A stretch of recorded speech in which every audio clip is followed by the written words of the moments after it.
அல்லாஹ்வுடைய நல்லடியார்களே, இதற்கு பின்னால் எங்களுடைய எல்லா கடமைகளும் சூரிய கணக்கை வைத்து உள்ள ஆங்கில கலண்டரை எங்களுக்கு பயன்படுத்த முடியாது. அது நடைமுறையில ஜனவரி பிப்ரவரி என்று பழவிட்டோம். ஆனால் ஜகாத் ஒருவர் கொடுக்கிறார் என்றால் ஜனவரியை வைத்து அவருக்கு ஜகாத் கணக்கு பார்க்க முடியாது. சென்ற ஜனவரிக்கு ஒரு ஆள் ஜகாத் கொடுத்திருக்கிறார் என்றா ஒரு வருஷம் பூர்த்தியாக வேண்டும் என்றால் இவர் 2026 ஜனவரிக்கு கணக்கு பார்க்கிறார் என்றால் அது பிழை. இஸ்லாத்துடைய எல்லா காரியங்களும் எங்களுடைய பிறையை அடிப்படையாக வைத்துத்தான் அமைய வேண்டும் என்பது மிக பிரதானமானது. 365 நாட்கள் ஒரு வருடத்திலே இருக்கிறது. எல்லோருக்கும் தெரியும். 2 கலண்டர்களை நாங்கள் பாவிக்கிறோம். ஒரு கலண்டர் ஆங்கில கலண்டர், அது சூரியனை அடிப்படையாக வைத்து முடிவு செய்யப்பட்ட கலண்டர். அதுதான் ஜனவரி பிப்ரவரி. அதனுடைய நாட்கள் 365. இரண்டாவது ஒரு கலண்டர் இருக்கிறது, சந்திர கணக்கை வைத்து கணக்கு பார்க்கக்கூடிய இஸ்லாமிய கலண்டர். அதனுடைய ஒரு வருஷத்துடைய நாட்கள் 354, 11 நாட்கள் குறைவு. குர்ஆன் இதனை வித்தியாசப்படுத்துகிறது. ஒரு ஆளுக்கு 33 வயதுண்டா சூரிய கணக்கை வைத்து ஜனவரி பிப்ரவரியை வைத்து ஒரு ஆளுக்கு 33 வயதுண்டால் அரபு கணக்குப்படி அவருக்கு 34. ஒரு 33க்கு ஒரு வருடம் கூடுகிறது.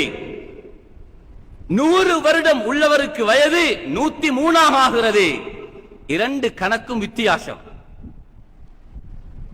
மூன்றாவது ஒன்று இருக்கிறது, ஹவுல். அரபியில சனா என்பார்கள்.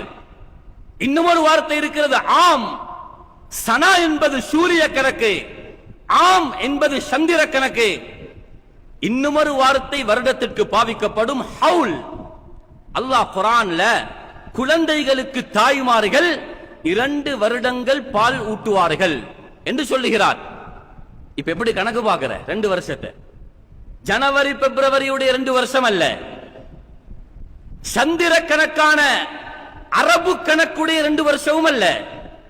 அல்லாஹ் குர்ஆன்ல சொல்றான், வல்வாலிதாத்து யுர்லிஅன அவுலாதஹுன்ன ஹவுலைனி காமிலைன். தாய்மார்கள் தங்களுடைய குழந்தைகளுக்கு 2 வருடங்கள், ஒரு ஹவுல், 2 ஹவுலுகள் பால் ஊட்டுவார்கள் என்றால் ஒரு ஹவுல் 10 மாதம். ஒரு ஹவுல் என்பது 10 மாதம். 2 ஹவுல் என்றால் அங்க 21 மாதம். குர்ஆன் மூன்றாவது அந்த கணக்கை சொல்லியிருக்கிறது. 4வது ஒரு வருடத்திற்கு பாவிக்கக்கூடிய வார்த்தை ஹிஜ்ஜ். மூசா அலைஹிஸ்ஸலாத்துடைய சம்பவத்தில் அவருக்கு 8 வருடங்கள் ஆடு மேய்க்கும்படி சொல்லப்பட்டது. சமானிய ஹிஜ்ஜ், 8 வருடம். அந்த ஹிஜ்ஜ் என்பது ஒரு ஹஜ்ஜியில் இருந்து அடுத்த ஹஜ்ஜிக்கு.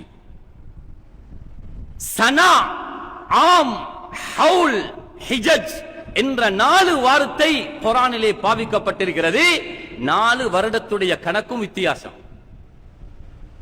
எனவே இஸ்லாமிய கணக்கை அடிப்படையாக வைத்துத்தான் எங்களுடைய எல்லா காரியங்களையும் நாங்கள் செய்து கொள்ள வேண்டும். ஹிஜ்ரத்துடைய பிரயாணம் என்பது ஒரு நீண்ட சரித்திரம். அது ஒரு ஹுத்பாவிலே சொல்லி முடிக்க முடியாத அளவுக்கு மிக அற்புதங்கள் நிறைந்த, நபிக்கு அல்லாஹ் கொடுத்த மிகப்பெரிய பாதுகாப்பு. அந்த சௌர்ல, அந்த குகையில நடைபெற்ற சரித்திரங்கள், மதீனாவுக்கு போய் சேரும் வரைக்கும் முஹம்மது ஸல்லல்லாஹு அலைஹி வஸல்லம் அவர்களை அல்லாஹ் பாதுகாத்த முறைகள் எல்லாம் மிக தெளிவாக ஹதீஸிலே சொல்லப்பட்டிருக்கிறது. அல்லாஹ்வுடைய நல்லடியார்களே, எனவே ஹஜ்ஜாஜிகள் ஹஜ்ஜிலிருந்து வரக்கூடிய காட்சிகள் இந்த மாதத்திற்கு பேரு வைத்த முறையிலே சொல்லுவார்களாம். ஹாஜிகள் ஹஜ் செய்துவிட்டு ஊருக்கு திரும்புகிறார்கள். அவர்கள் அடுத்த மாதத்தை முஹர்ரம், சங்கையான மாதமாக அவர்கள் கழிக்க வேண்டும் என்பதனால் முஹர்ரம் என்ற பெயர் அந்த புது வருடத்திற்கு வைக்கப்பட்டிருக்கிறது.